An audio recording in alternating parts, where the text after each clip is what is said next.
I'm Marcel, and welcome to me screaming into the void, mostly about books.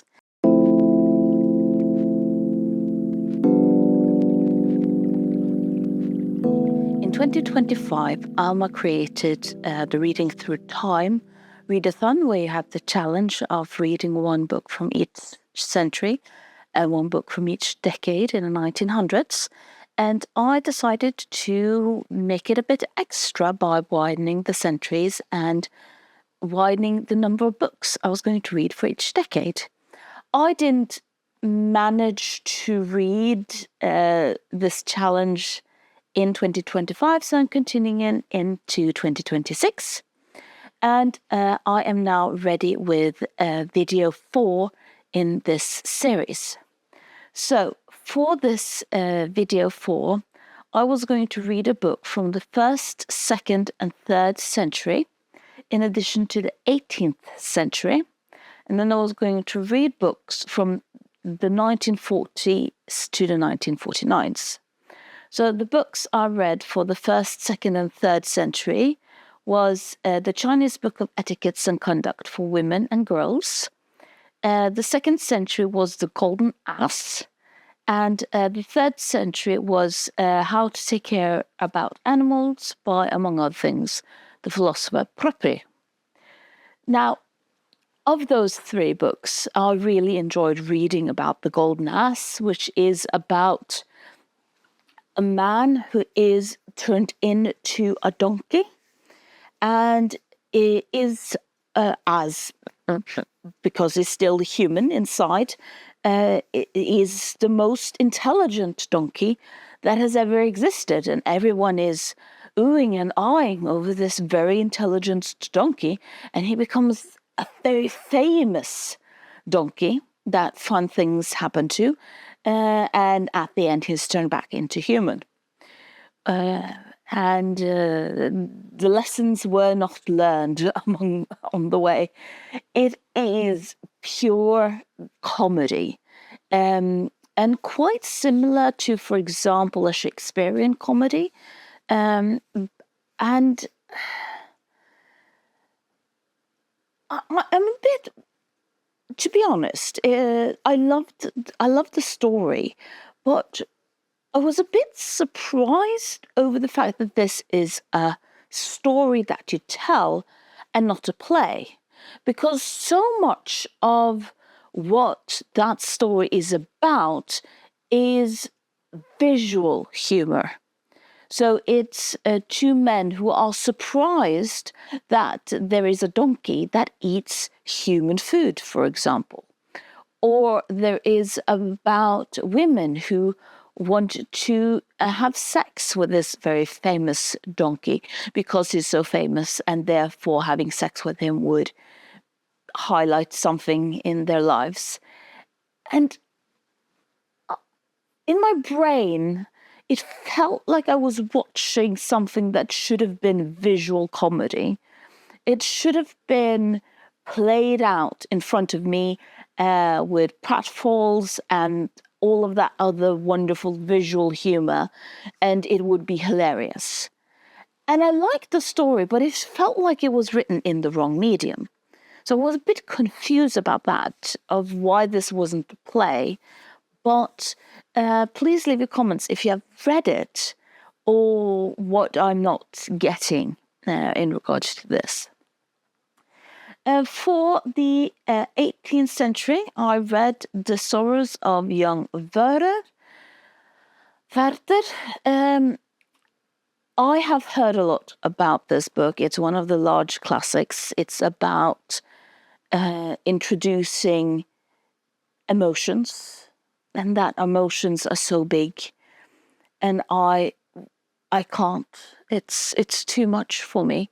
And sort of moving over from the more rational aspect of humanity over to the more emotional aspect of humanity. And absolutely brilliantly done and importantly done. I can see why it has become such a staple of literary history. What I was a bit confused over was why it's sort of been touted as one of the large love stories of all time, because the female character isn't really relevant for the story. Her feelings, her aspect of it, what she wants is uninteresting for the story itself, not just the people around her, but the author itself is not interested in this character the way I've read it. She just is there and things happen, and young Werther is suffering due to this horrible fact that he can't be with the girl that he loves. So I don't really understand why it's seen as such a large love story, rather than just a story focusing on emotions and how horrible it is to be heartbroken. I think that if it had just focused on Werther's emotion and just been very clear that, well, we don't care about this person, and not sort of faked something, maybe that would have been easier, but I don't know.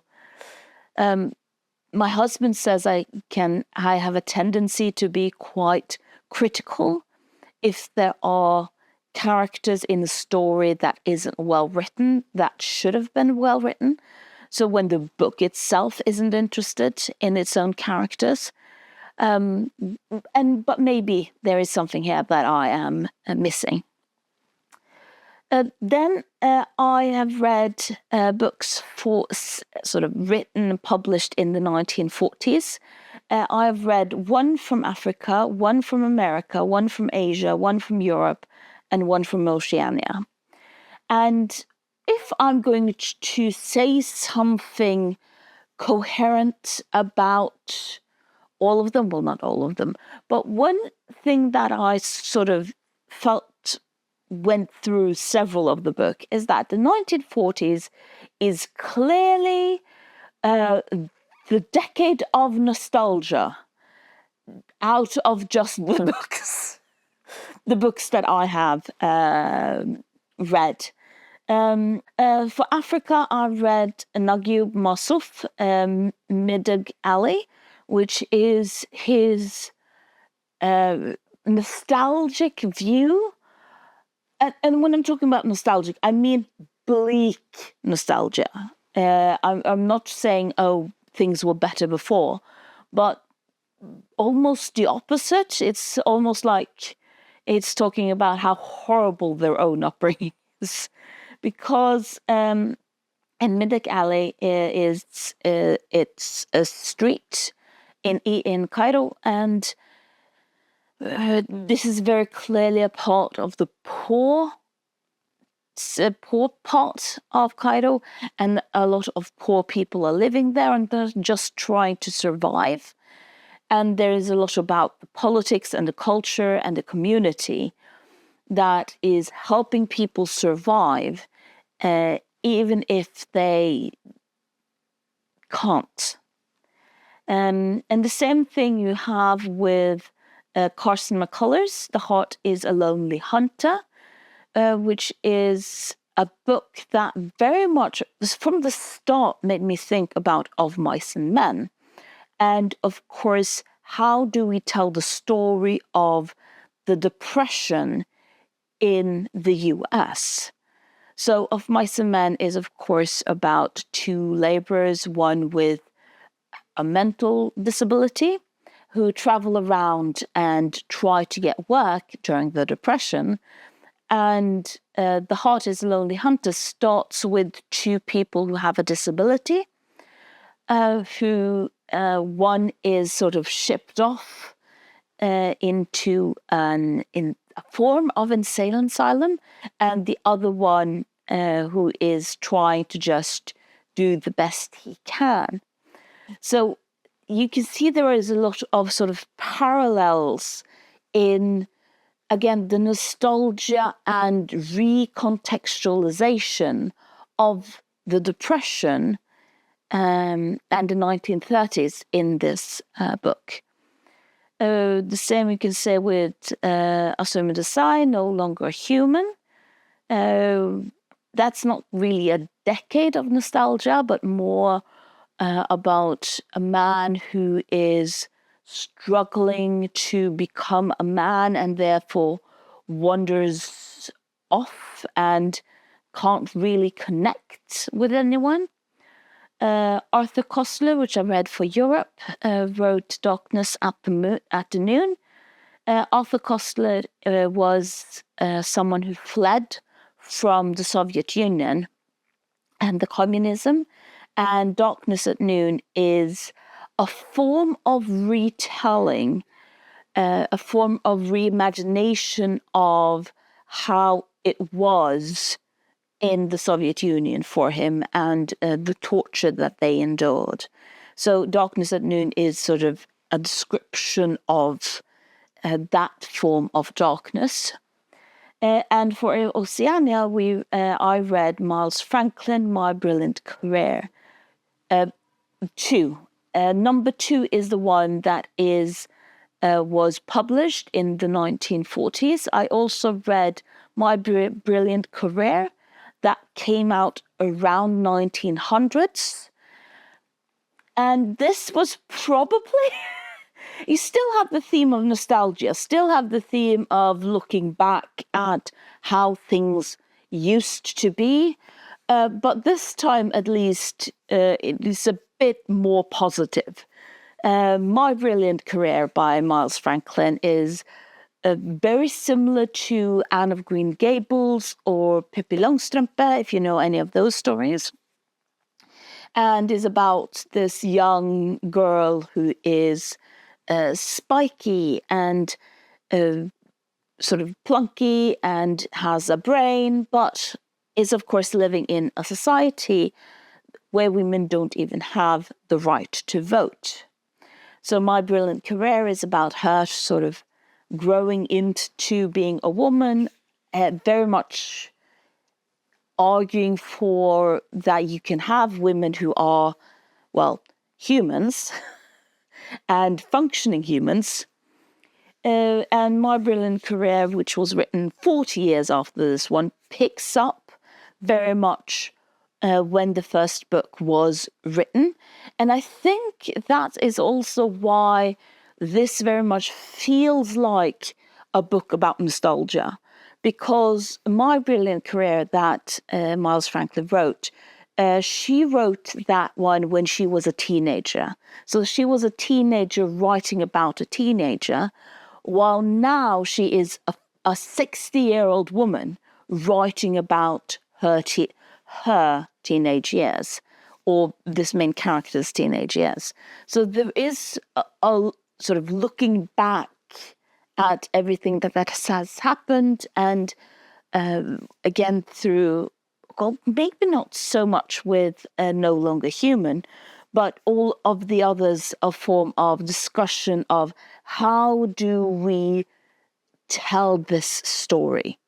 How do we explain what has happened, and how do we move on narratively from this has happened?